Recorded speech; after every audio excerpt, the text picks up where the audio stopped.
Yeah, let's talk about this match. Let's talk about Revolution. Let's talk about this show. I thought it was a good one. It was a long one, but it was a good one.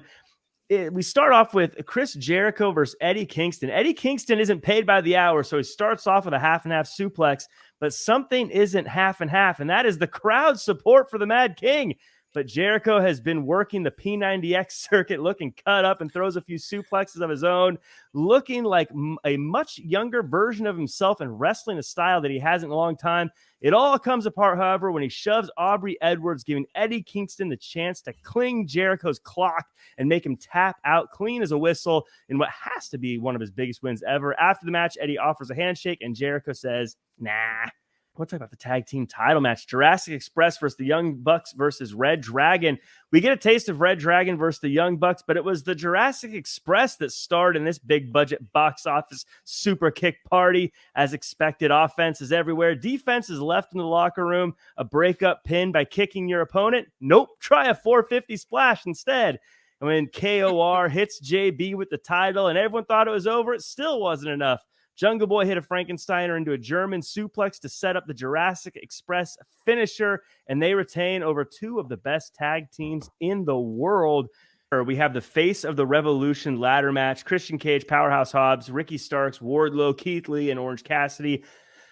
Orange Cassidy, for being stress-free, tries harder than most early on to grab the brass ring, climbing the ladder, and the big fellas in the match all at the same time. We get some cool stare downs and teases of big men battling, with Starks saving Hobbs at one point, and Wardlow and Hobbs almost accidentally helping Orange Cassidy grab the brass ring, and Starks spearing through a ladder. Eventually, everyone climbs the ladder, and everyone falls off the ladder, and Wardlow goes to war as he rips the ladder in half and then throws Hobbs and Lee off the stage. Danhausen curses Starks, and if that didn't happen, he may have won the match, but he did. So Wardlow powerbombs Starks and finally grabs the brass ring.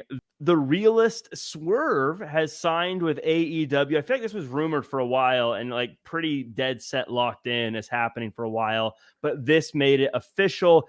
I am a huge fan of Swerve, so I'm going to ask you guys what you think, but I will only accept positive answers. Ty Conti took on Jade Cargill for the TBS Championship and dressed like in a Mortal Kombat outfit that's so money she was able to give Mark Sterling a jacket made of the stuff. The TBS champion took on Ty Conti and Anna Jay. There's lots of shenanigans throughout this match, and Ty Conti uses Anna Jay as a shield to stay in it before hitting a pile driver that made Jade Cargill the same height as Ty Conti for a little bit there, but the champ powers through and finds a way to defeat her challenger. We get a dog collar match with the old school entrance for the new challenger to CM Punk. The two are chained together and the bell rings and the fight begins as Punk says, I'm not letting Adam Page do all the bleeding. It costs him, though, as the blood gets in his eyes and MJF chokes Punk out and puts him in the salt of the earth.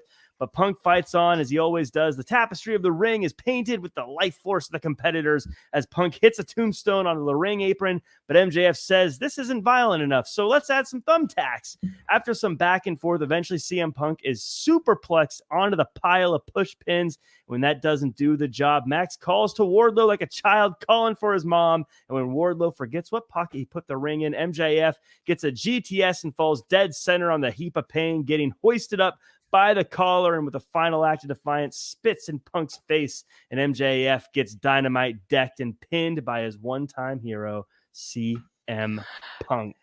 So we go to the Women's Championship, and Thunder Rosa entered the battle with yet another entry into her awesome entrance attire collection, while Britt Baker, not to be outdone, entered with a new, beautiful-looking championship belt, and the crowd was just as fired up about this match as the competitors seemed to be as they went after each other right away and went through their greatest hits in their rivalry with some reversals along the way. They trade shots and trade submissions and trade pins before an avalanche air raid crashed it. It was not enough. Thunder Rosa hits a tombstone straight from, I'm guessing, the graveyard of Tijuana, no doubt, but it was also not enough. Eventually, Britt Baker curb stomps Thunder Rosa's face first onto the new championship, but Thunder Rosa will not be denied. She reverses a lockjaw attempt and spears Rebel in half to the outside, takes out Jamie Hayter, and gets curb stomped again. And it's one stomp too many as Britt Baker retains and remains your AEW champion. To Bryan Danielson versus Jon Moxley. This match starts as the crowd calls for violence, and these two fellas are up to give it to them. These guys are just laying it in, and eventually these guys decide it's their turn to bleed. Insert a Crimson Mask cliche here as they start beating the snot out of each other a bit more. Danielson locks in the labella lock, and Mox literally scratches and crawls to the rope. Mox then kicks his way into a bulldog choke on Danielson. The Aberdeen Dragon fights out of it and chokes Mox, punching Mox in the face at the same time. And in an act of strategic desperation, Mox bridges over and pins Bryan Danielson for the 1-2-3. But they're not done. They keep fighting until William Regal shows up and restores order by dishing out 5-finger slaps to the face and convincing them to tag team. But he did not, however, say War Games. We have a 6-man tag team match: Andrade, Matt Hardy, Isaiah Cassidy versus Sammy Guevara, Darby Allin, and Sting. A fun brawl with action and trash cans all over the place. Fun stuff with the ne'er-do-wells trying to use the numbers game, but Sammy hits a Spanish fly off the top of the staging and through a table. Crazy-haired Sting dies off a ledge through a table, and Darby Allin hits a death drop through a chair. The Heroes win.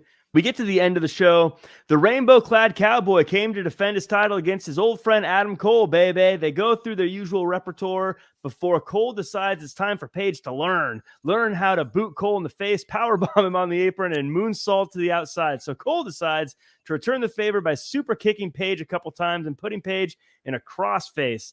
These two know each other well and are reversing moves, hitting moves, and going for the win, but it's not enough to get the win. So Red Dragon comes on scene, and Cole hits a Panama Sunrise to the outside, kicks Page square in the yam bag, and hits another Panama Sunrise and a knee to the back of the head for the ultimate near fall, but Page tries to fight back, but Cole seems to have his number, super kicking him like crazy, and in an act of desperation, Page hits the Deadeye through a table as the Dark Order arrives to chase off Red Dragon. After a bevy of super kicks, Page hits the last call, and then the Buckshot Lariat to retain his title in another war with one of the world's best.